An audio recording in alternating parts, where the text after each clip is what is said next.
आपलं स्वागत। आज आपण धाराशिव जिल्हा व सत्र न्यायालयात आहोत।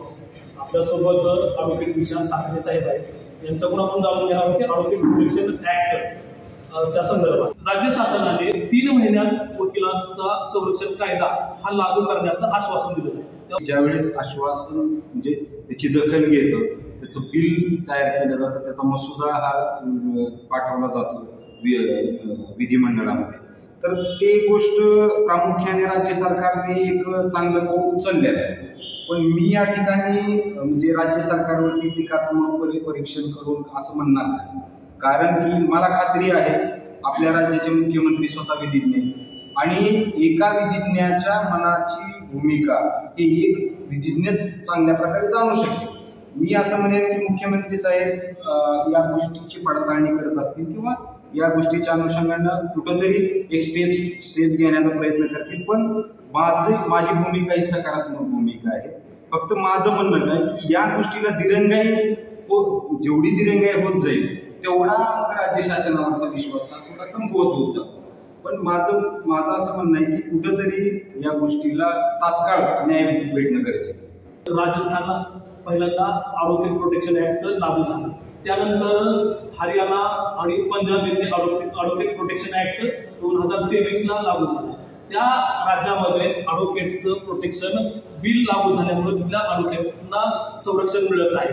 महाराष्ट्र सरकारने पॉझिटिव्ह भूमिका घेतलेलीच आहे, होकारात्मक भूमिका घेतलेली। फक्त आपण त्या गोष्टीला सातत्याने पाठपुरावा करणं गरजेचं आहे। आपण मंत्री महोदयांकडे आपलं शिष्टमंडळ जाणं गरजेचं आहे, आपण वेळोवेळी निवेदन देणं गरजेचं आणि विनंती करणं गरजेचं आहे।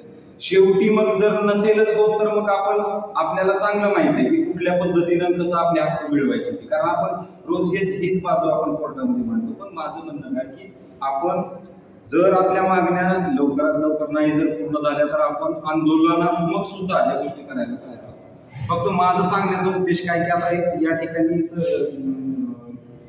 आपल्या चॅनलच्या अनुषंगाने जे आपण करत आहे खरोखर म्हणजे अतिशय आवश्यक आहे, कारण ही गोष्ट समाजापुढे येणं सर्व विधिज्ञांपुढे पोहोचणं गरजेचं आहे आणि या माध्यमातून समाजाला सुद्धा जे लक्षात येईल की काय काय गोष्टी आवश्यक आहेत। स्वतः एक वकील किती गोष्टीला फेस करू शकतो ही बाब कोण मांडणार आणि एक म्हणजे पत्रकार म्हणून असेल किंवा विधिज्ञ म्हणून असेल तर आज गरज आहे। आता नवीन यंग जनरेशन मधले विधिज्ञ येत आहे, त्यांच्या काय अडचणी असतात की आता ही परिस्थिती जर उद्भवत असेल तर त्यांच्या मनामध्ये काय विचार येत असतील किंवा त्यांना भवितव्यामध्ये पुढे त्यांनी कोणत्या दृष्टिकोनातून हे करायचं हे विचार ऐकणं गरजेचं आहे। आता आणि या राज्य शासनाकडे आपण तत्परतेनं आणि अतिशय स्ट्रॉंग भूमिकेनं मांडण्यास आपण तयार आहोत।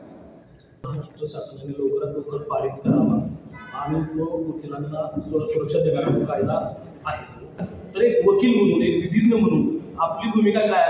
आपण विचारलेला प्रश्न हा खरोखर संयुक्तिक आणि अपेक्षित आहे की एका विधिज्ञांच्या बाबतीतल्या प्रश्नासाठी मी एक विधिज्ञ म्हणून मी सर्वसामान्य विधिज्ञ म्हणून मी रस्त्यावर उतरायला तयार, मी त्याचप्रमाणे शासनाला भांडायला तयार, शासनाला मी प्रश्न विचारायला तयार आणि वेळ पडली तर ॲडव्होकेट प्रोटेक्शन ऍक्टच्या अनुषंगाने आता विषय असा आहे की एखादं बिल ज्यावेळेस तुम्ही विधिमंडळात नेता तर ते न होण्याचं कारण काय, तर बाबा होत नसेल तर त्याचे स्पष्टीकरण देणे, तर या गोष्टी आहेत। आणि जर समजा अशीच वेळ आली तर आपण उच्च न्यायालयामध्ये आपण जाऊ शकतो, आपली भूमिका मांडू शकतो।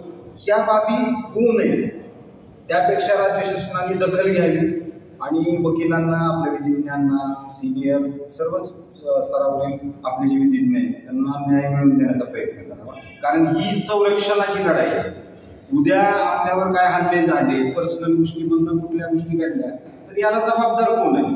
उद्या आपण बिल प्रोडक्शन केलं आणि त्याला जबाबदार शासनच धरावं लागेल की आतापर्यंत बिल अस्तित्वात तुम्ही आणलं का नाही, पण याला कुठं विरोध पण नाही, कुठं दिसतोय विरोध? काय विरोधकांनी त्याला आयबीने वगैरे विरोध केला, त्याला मंजुरीसाठी नकार दिला, ही गोष्ट महत्वाची आहे विधिमंडळात।